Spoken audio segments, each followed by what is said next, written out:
राजनीतिक अधिकार नागरिकों को ये सारे राइट्स मिलते हैं जिससे वो राज्य का शासन और नीति निर्माण और चुनाव प्रक्रिया में भाग लेने की शक्ति देते हैं। ये अधिकार समानता के आधार पर वोट देने, चुनाव लड़ने, अभिव्यक्ति की स्वतंत्रता के माध्यम से लोकतांत्रिक व्यवस्था सुनिश्चित कर।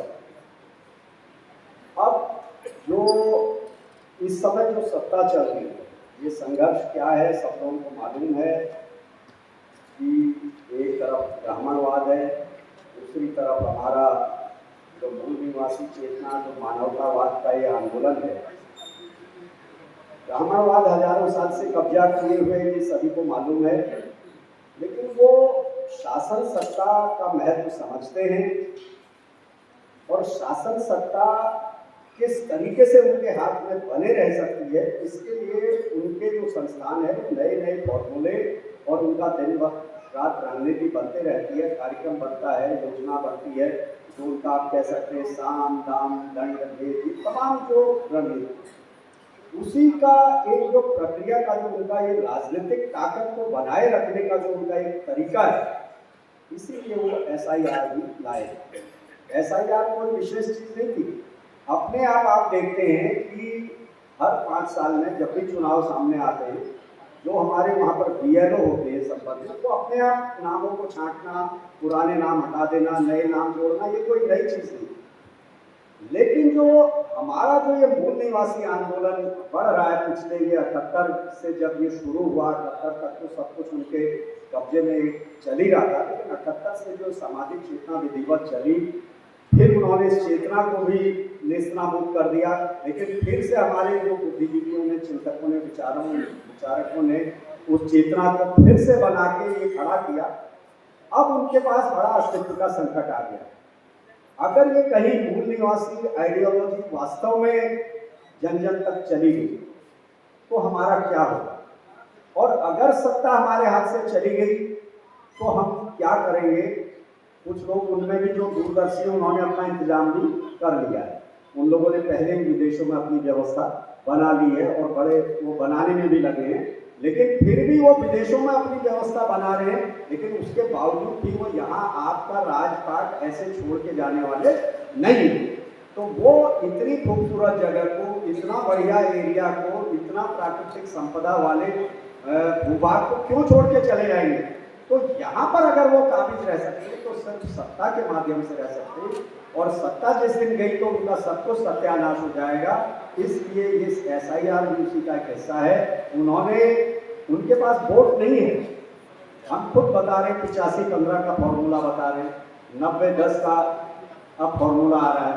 तो उन्हें मालूम है अगर जिस दिन ये चेतना आ गई 10% में सत्ता नहीं आ सकती, तो उन्होंने 10% तो उनका या 15% उनका वोट है, लेकिन राजपाट नहीं मिल रहा। तो उन्होंने उसके बाद क्या किया है, जो हमारे मोर्चे बनाए गए, अनुसूचित मोर्चा है, पिछड़ी जाति मोर्चा है, अल्पसंख्यक मोर्चा है, जनजाति मोर्चा है, ये तमाम मोर्चे बनाकर उन्होंने लगभग 10-12% वोटों का और व्यवस्था कर ली। और इसके माध्यम से जो हमारे सारे मूल निवासी आप देखते होंगे, उनके जो भी संगठनों में कितनी मेहनत करते हैं वो अनुसूचित मोर्चे या पिछड़े मोर्चे के पदों को पाने के लिए, और वो ऐसे खुश होते हैं उस मोर्चे का जब उनको जिलाध्यक्ष या वो बनाया जाता है।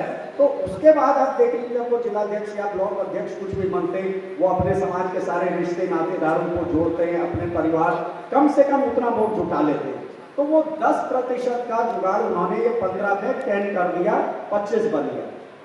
अब 25 से भी सत्ता नहीं आती, तो इसलिए उन्होंने इससे एक कदम आगे बढ़ के अपना रणनीति बना के ये SIR के माध्यम से वो ये कर रहे हैं, जो स्पेशल इंटेंसिव रिवीजन, एक इंटेंशन उनका दर्शाता है।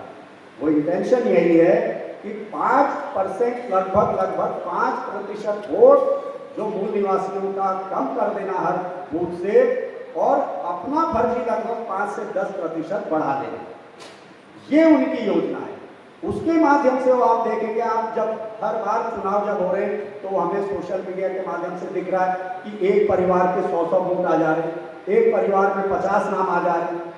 तो वो उन्होंने अपना 5 से 10% वोट बढ़ाने का जुगाड़ बनाया है और हमारा 5 से 10% वोट कम करने का ये जो जुगाड़ बनाया है, और वो पूरा ऊपर आरएसएस कार्यालय से फॉर्मूला तैयार होता है, फिर वो उनके संगठन में जाता है, संगठन के माध्यम से प्रशासन में भी उनके आदमी हैं और बीएलओ वगैरह तमाम उन लोगों तक वो फॉर्मूला पहुंचा दिया जाता है, भाई इतने नाम काटने हैं, इतने फर्जी चढ़ाने, तो उनका लगभग 35-40% वोट का व्यवस्था बनाने का एक माध्यम है। और इस तरीके से 35-40% अगर वोट आ जाएगा तो उनको सत्ता मिल जाती है। ये उनका, अब ये उन्होंने कैसे किया, उनके पास सत्ता है। अब इसका समाधान क्या है? इसका समाधान हमारा जो ये आंदोलन है उसने हमें BS4 दिया हुआ है। हम SIR का कितना विरोध कर ले, हम अपनी जान भी दे दें, कितना सड़कों पर कूद जाए, कितनी बड़ी रैलियां निकालें, कुछ होने वाला नहीं है, क्योंकि सत्ता उनके हाथ में है और वो सत्ता के लिए कुछ भी करेंगे। वो आपका कोई भी काम करेंगे, जो कुछ संभव होगा, क्योंकि उन्हें मालूम है सत्ता के बिना, आपका सत्ता के बिना गुजारा चल जा रहा है, ये गनीमत है, पता नहीं कैसे गुजारा हम लोग कर ले रहे, लेकिन उनका सत्ता के बिना गुजारा नहीं होना है। तो वो उन लोगों ने ये किया है, लेकिन अब उसका अगर हमें समाधान चाहिए तो हमें अपना BS4 जो अभियान है, BS4 डोर टू डोर, हम इस माध्यम से घर घर जाएं, संविधान के प्रति जागरूकता पैदा करें, क्योंकि संविधान ने हमें एक नागरिक का दर्जा दिया, हमको ये राजनीतिक अधिकार दिए, पॉलिटिकल राइट्स दिए, वोटिंग राइट दिया, ये सब कुछ संविधान ने दिया है। संविधान के बारे में लोगों में चेतना नहीं है, वो जागरूकता का अगर हम निर्माण करेंगे, हमने खुद प्रत्यक्ष देखा है, हम कितनी जगह जब जा रहे गाँव गाँव में, लोग कहते हैं कि आज तक ये बात हमें किसी ने बताई नहीं, अगर ये बात हमें बताई होती तो हम इतना भटकते नहीं। तो वो काम हमारी मदर ऑर्गेनाइजेशन ने, हमारे पार्टी ने, हमारे सभी जो ऑफशूट विंग्स हैं, उन्होंने हमें फॉर्मूला तैयार करके दिया है। जब तक हम जन जागरूकता का निर्माण नहीं करेंगे, BS4 अभियान नहीं चलाएंगे, BS4 के माध्यम से हमारा समाज जागेगा। और दूसरा, उनका SIR का सबसे बड़ा समाधान है आपका मूल निवासी। हम अगर, अभी भी पूर्व वक्ताओं ने बताया कि अगर हम कास्ट बेस्ड जो अपनी आइडेंटिटी को खत्म करके, ये जो हमारी मूल पहचान है, हम मूल निवासी बन जाएंगे तो हमें SIR से घबराने की जरूरत नहीं पड़ेगी। हम अगर मूल निवासी बन जाएंगे तो हम 85 से 90% हैं। अगर हम आधे लोगों में भी या 1/3 लोगों में भी मूल निवासी चेतना डेवलप कर लेने में कामयाब हो गए और BS4 को लेकर चले गए, तो निश्चित रूप से ये सत्ता आपके पास आ जाएगी। तो फिर आप SIR को भी खत्म कर लेंगे, UGC के रेगुलेशंस को भी लागू करवा लेंगे, सब कुछ अपना राजपाट हासिल कर लेंगे, उसके बिना नहीं होना है।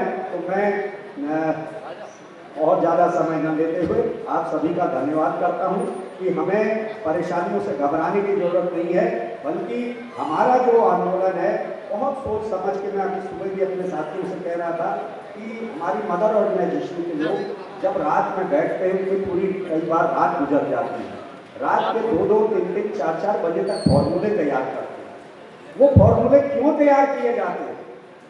वो फॉर्मूले समाज को इसकी इस हालत से निकालने के लिए तैयार किए जाते हैं, लेकिन हम उसकी गंभीरता को नहीं समझते हैं। उनका हर आदमी, चाहे गांव में बैठा है, चाहे शहर में बैठा है, जो उनके मुख्यालय से रणनीति तय होकर आती है, वो उसको धरातल पर उतारता है। और हमारा मुख्यालय जो हमको प्लानिंग तैयार करके देता है, जो फॉर्मूले तैयार करके देता है, हम उसको धता बता देते हैं। हम उसको हल्का बता के अपने अपने दिमाग से अपनी नई नई कार्य योजना, रणनीति जोड़ के अपने नए फॉर्मूले उसमें जोड़ के काम करने की कोशिश करते हैं, तो लास्ट में हम लोगों को कुछ हासिल नहीं हो पाता। तो हमारे बुद्धिजीवी भी हमें, उनके बुद्धिजीवियों ने SIR तैयार करके सत्ता का रास्ता दिया है, तो हमारे बुद्धिजीवियों ने BS4 और मूल निवासी संकल्पना तैयार करके हमें दी है। हमें इस पर चलना चाहिए, निश्चित रूप से सत्ता हमारी होगी, राजपाट आ जाएगा तो फिर हम जुडिशरी को भी सुधार लेंगे, फिर हम मीडिया को भी सुधार लेंगे, एडमिनिस्ट्रेशन भी सुधार लेंगे, बिजनेस भी सुधार लेंगे, लेकिन बिना राज सत्ता के कुछ नहीं होना है। धन्यवाद। जय भीम, जय भारत, जय संविधान, जय भीम। धन्यवाद डॉक्टर साहब। अब मैं अनाउंसमेंट